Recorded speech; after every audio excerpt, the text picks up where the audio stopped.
This Kickstarter features 6 new characters and a new box set, which will include a new market deck. And of course, we'll have a bunch of Kickstarter exclusives. And the box set also features a solo and cooperative campaign experience, 12 encounter dungeon experience where you can take your character from level 1 up through level 12, battling through the dungeons of Thandar. The dungeon set is going to have an all new 80 card market deck. And just like Colony Wars or Frontiers with Star Realms, you can play this market deck on its own, or you can combine it with the original market deck. So you'll have tons of play options. And we've got spoilers to share of some of the new cards. And a quick question, is this going to be the next expansion to follow for the story or its own thing? So it is, so the dungeon 12 part encounter is its own thing. So this is like a separate storyline. The dungeon set is going to include 2 characters, the Barbarian and the Alchemist, right in the box, along with the new market and with this adventure. So right out of the box, you'll be able to play solo or cooperative PvP, all the different play modes that exist in Hero Realms. You'll be able to play out of this one box set. You'll be able to take characters that you, your fighter, thief, etc., that with the content from Ruin of Thandar, with their magic items and such, you'll be able to bring those in and run them through the dungeon adventure if you want. Or you'll be able to play the new characters, of course, through this dungeon encounter. But there's a separate storyline from the Ruin of Thandar storyline. But speaking of the Ruin of Thandar storyline, there will be an add-on in this Kickstarter for Watery Graves, the next encounters in the Ruin of Thandar storyline. So basically, we're going to have 2 complete separate storyline modules. You'll be able to play through the Dungeons storyline and the Ruin of Thandar storyline, and we'll be creating content for both as time goes on. And we've got, as I said, we've got some spoilers for new cards. These are cards from the new market deck in the dungeon set. So we have Pester. This is a wild resource card. It's going to give you 2 gold when you play it. This one's got some really nice features. It allies for 3 combat. So pretty decent hit for a 1-cost card if you can get that ally ability. And importantly, it's got the ability to be sacrificed to make your opponent discard a card. You can use this early to build up your economy. Once your deck is humming along and you don't need the money anymore, you can sack this to cause your opponent to discard a card. So both thin this out of your deck and make your opponent discard. And of course, if you've got a bunch of wild discard going and if you got multiple discards going in a turn, you may want to sacrifice your discard and get that punishing multiple discard turn. Here, Rattling Welcome. This shows off a new mechanic in the dungeon set. When you acquire it, you put it on the bottom of your deck. So basically, this gives you a lot of opportunity to manipulate your upcoming draws. So, let's say you've got 3 cards left in your deck. If you buy this, it's going on the bottom. So now you have 4 cards left in your deck, and you're going to draw this next turn. Potentially, you might know you have a guild card with a cool ally ability coming up in your deck. You may buy this to, layer this in there to either increase the odds, depending on how many cards are left in your deck, or potentially guarantee you get that ally ability, depending on how much stuff is left in your deck. And of course, this card has great flexibility. 3 gold or 4 combat, so it can be hard hitting. It can increase your buying potential.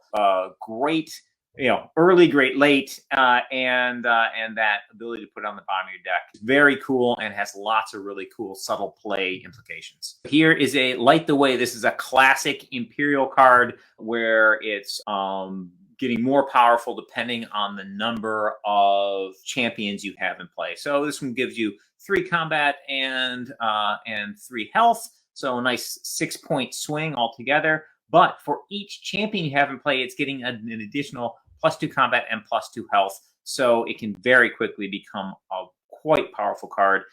Particularly wonderful in, like, say, the hands of the cleric or another class with lots of champions, say, for example, the druid. So Light the Way can be quite a good card if you're on a heavy champion strategy. Dragged Below. This is a hard-hitting cult card. So This one's giving you 9 combat, and importantly, this has the when acquired, put it on the bottom of your deck ability. So this one you can get that combat really soon, depending on the point in the point you are in your deck.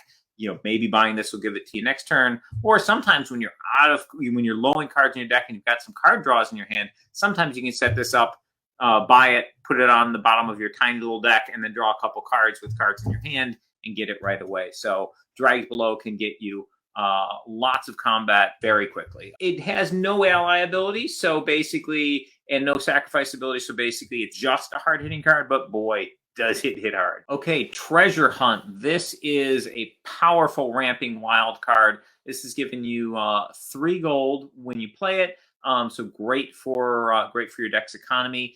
Allies for 5 combat, so if you've got a wild heavy deck, this can hit hard while you're buying some good stuff, and it's got the ability to be sacrificed for an additional 3 gold. So man, can this card ramp you to some big purchases.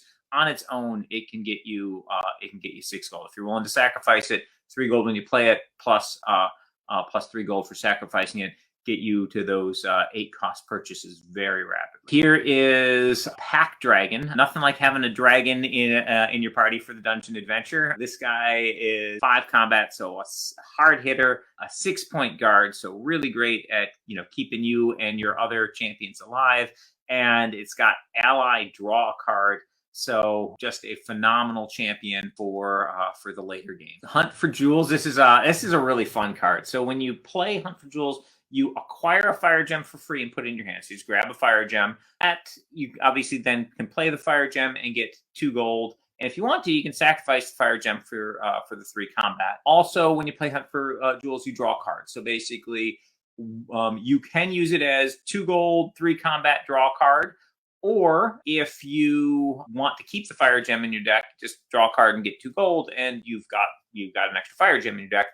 Also, it's got the for ally, you acquire a second fire gem. That brings it up to either to 4 gold and 2 fire gems, which obviously you convert to 6 combat if you want to, and draw cards. So this card is a really fun. Next up, Last Embrace. I really love this card. So this one, another really hard-hitting cult card, hitting for 9 combat. You can, if you ally it, you can sacrifice a card in your hand or discard pile. So can be useful for deck thinning, but you got to have enough of the Necros cards to make that happen. And finally, its sacrifice ability is amazing. You can sacrifice this to put a champion from your discard pile to your hand right away. Now, when you're doing this, you're sacrificing a 6-cost card that does 9 combat. So it is a heavy, heavy price to pay on the sacrifice. However, if you're going to be doing this, you probably bring in a really good champion into play. This is an excellent finishing card.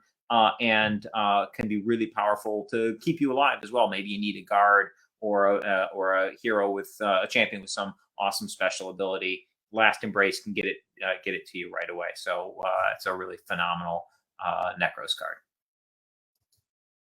card. Full Moon's Call for your heavy wild decks. This card is a beast, giving you 6 combat, and then you draw a card for each wild card you have in play, including the Full Moon's Call itself. So worst case scenario, 6 combat draw cards. So, good in any deck. But if you're heavy wild, you get 2, 3, 4 wild cards out when you play this thing.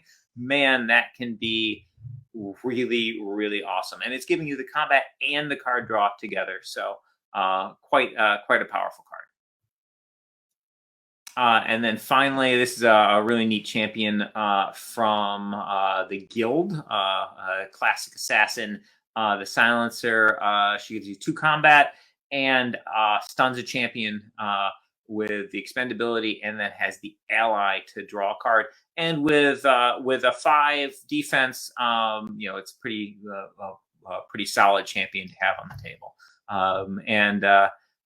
And of course, there's the artwork for the set is really gorgeous. We've got so much beautiful artwork in both in the market deck and all these new characters. Just really, really awesome stuff coming. So we'll have more spoilers in our coming our coming streams. Show you some of the character stuff, and probably some a few more of the cards from the Dungeons box set. But yeah, we're really excited about this Kickstarter coming up on November 16th.